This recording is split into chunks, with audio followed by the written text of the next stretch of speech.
Dear student, मैं पुरुषोत्तम creative coaching centre आज आप लोग को कक्षा 10 के भूगोल के बारे में पढ़ाने जा रहा हूँ।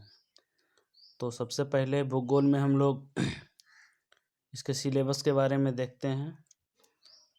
तो इसके सिलेबस में जो पहला चैप्टर है उसका नाम है संसाधन एवं विकास।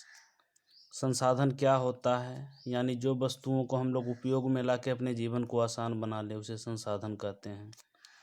संसाधन का विकास कैसे हुआ, संसाधनों का वर्गीकरण किस प्रकार से करेंगे, इन बातों को हम जानेंगे पहले अध्याय में। तो संसाधनों का वर्गीकरण किसी आधार पे करते हैं, जैसे उत्पत्ति के आधार पे या फिर स्वामित्व के आधार पे, किसका मालिकाना हक है संसाधन पे। इसी तरह से हम लोग दूसरे चैप्टर में मृदा एवं भूमि संसाधन के बारे में पढ़ेंगे। तो इसमें हम लोग भारत में जो मिट्टी है, कितने प्रकार की मिट्टी है। भारत में एक संस्था है ICAR, Indian council of agricultural research. इसने भारत की मिट्टियों को 8 भागों में बांटा है। तो प्रत्येक मिट्टी के बारे में जानेंगे। और भूमि का उपयोग क्या है कृषि के कार्य के लिए या फिर निर्माण के लिए, तो भूमि संसाधन के बारे में पढ़ेंगे। तीसरा जो हमारा है वो है वन एवं वन्य जीव संसाधन।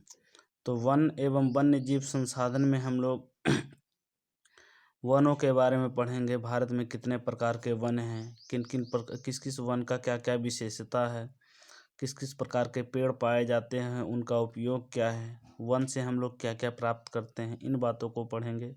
और जो वन में जो विल्ड एनिमल, जंगली जानवर रहते हैं, उनके बारे में पढ़ेंगे।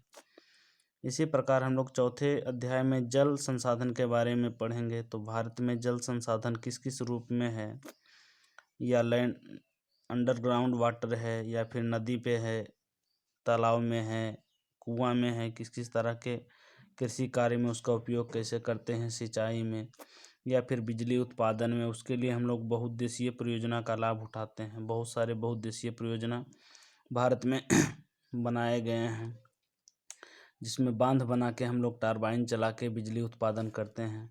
इसी प्रकार 5वें अध्याय में हम लोग कृषि के बारे में पढ़ेंगे।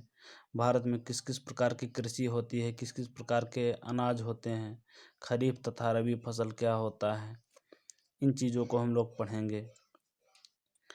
अगले अध्याय में हम लोग खनिज एवं ऊर्जा संसाधन के बारे में पढ़ेंगे। तो खनिज किसी भी देश का अर्थव्यवस्था के एक महत्वपूर्ण अंग है।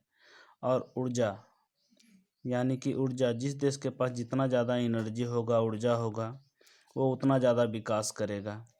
तो ऊर्जा के साधनों के बारे में पढ़ेंगे, किस प्रकार से हम लोग बिजली उत्पादन करते हैं। नाभिकीय ऊर्जा के बारे में पढ़ेंगे, जल से प्राप्त ऊर्जा के बारे में पढ़ेंगे, हाइड्रोलिक एनर्जी, इन चीज़ों को हम लोग पढ़ेंगे 6ठे अध्याय में।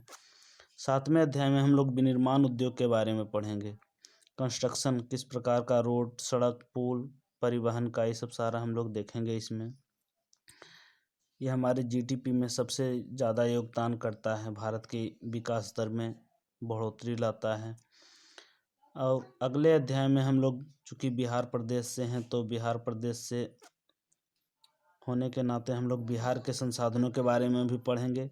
तो बिहार के संसाधन के बारे में पढ़ेंगे, तो इसमें इसका उपयोग किस प्रकार से हुआ, विकास कैसे हुआ, ये हम लोग 8वें चैप्टर में पढ़ेंगे। और 9वें चैप्टर में हम लोग बिहार के प्रमुख संसाधन जैसे जल, कृषि, वन, निर्माण, उद्योग इत्यादि के बारे में पढ़ेंगे। तो हमारा बिहार भी पढ़ना है इसमें। और अंत में हम लोग इसका एक निरीक्षण करेंगे कि हमारे राष्ट्रीय अर्थव्यवस्था में संसाधन का क्या महत्वपूर्ण योगदान है, किस तरह से हम लोग संसाधनों का उपयोग करके अपने राष्ट्रीय अर्थव्यवस्था को आगे पहुंचाते हैं, उसका जीवन रेखा क्या है, किस तरह से हम लोग अपने देश का विकास करेंगे संसाधनों का उपयोग कर। तो ये हम लोग अंत के चैप्टर में पढ़ेंगे। तो ये आज का क्लास यहीं तक, धन्यवाद। अगले चैप्टर में हम लोग संसाधनों के विकास के बारे में पढ़ेंगे।